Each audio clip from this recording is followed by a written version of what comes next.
Hello and welcome to the Always Better Challenge Show, the show that helps you take steps today to be happier and better tomorrow. I'm Joe Bedford, your host, and this is a brand new type of episode. This is an episode that we're calling our Turbo Boost. And the idea behind the Turbo Boost could not be simpler. I want to give you 5 tips in 5 minutes. As always, we're going to start with our quote of the day, which is from Marie Forleo. And the quote is, "The key to success is to start before you're ready." And just a little teaser, that's going to be tip 5. So our topic today is how to start your own successful business. Today's topic was suggested by viewer Danelle, so thank you, and please keep the great suggestions and ideas coming. The good news is that there has never been a better time to start your own business, whether you're interested in a full-time vocation or just a little side hustle. The opportunities, the technology, the support, it's unprecedented in our history. A recent study found that 14% of working-age Americans have their own business, and that is a new record. And though it could be argued that it takes a certain type of person to be an entrepreneur, my argument would be that anyone can become that kind of person if they want to badly enough. So, tip number 1 is to find a problem and solve it. That's what entrepreneurship boils down to in the final analysis. But how to do that? Well, perhaps you can scratch your own itch, as the saying goes. What I mean by that is there a product or service that you wish existed in the marketplace that doesn't? Well, if nobody is offering it, then guess what? You can. Step 2, or tip 2, is to get rich in a niche. And I apologize, I know some people pronounce that word niche. If I pronounce it that way, obviously it doesn't rhyme. So, actually you want to niche down until it hurts. You want to be as specific as you can. You want to niche down as far as you can. Why? Because most people don't. Most business owners don't. So it minimizes competition. For example, if I need, scissors, I might think of a dozen different brands of scissors. But what if what I'm really looking for is scissors that are for, cutting chicken tendons? I don't know. So if that's what I'm looking for and you're the chicken tendon scissor guy or gal, then you're going to be top of mind. You're probably going to be the only one that I think about.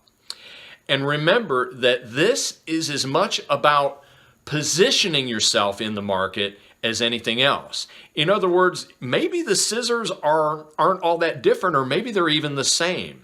But if you've positioned them in the marketplace as the good ones to use for chicken tendon cutting, then that's going to put you top of my mind. Tip number 3 is that your customers rule. The only caveat that I might make to that is you want it to be the right customers. You want to give a great deal of thought ahead of time. You want to conceive in your mind of who your perfect customer is and be as detailed as you can be. But then once you find them, you want to treat them like the gold that they are. Do not just pay lip service to the idea of good customer service like, unfortunately, so many companies do. Remember, your business is not about you. It is about them. Because if you forget that, you will not have a business for long. Tip number 4, don't get overwhelmed. A couple ways to do this. First of all, I suggest you use JIT Learning. Have you ever heard of JIT Learning? It stands for just in time.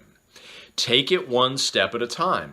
In other words, or just as an example, don't worry about your website if you don't have a product idea finalized and formulated yet. Or don't worry about how you're going to serve 1,000 customers if you only have 100 customers right now. You want to, this is advice you've heard before, and it's not only good advice for entrepreneurs, it's critical. Cross that bridge when you come to it. Nobody can focus on 100 things at the same time.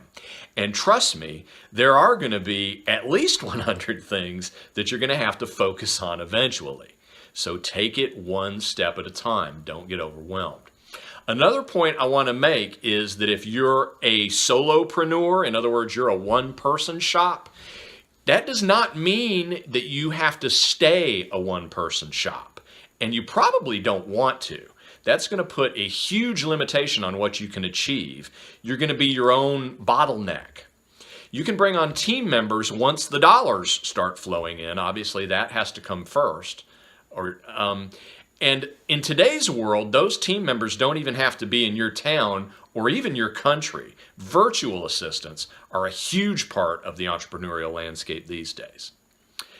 Tip number 5, as referenced in the quote that I began today's show with, is just start.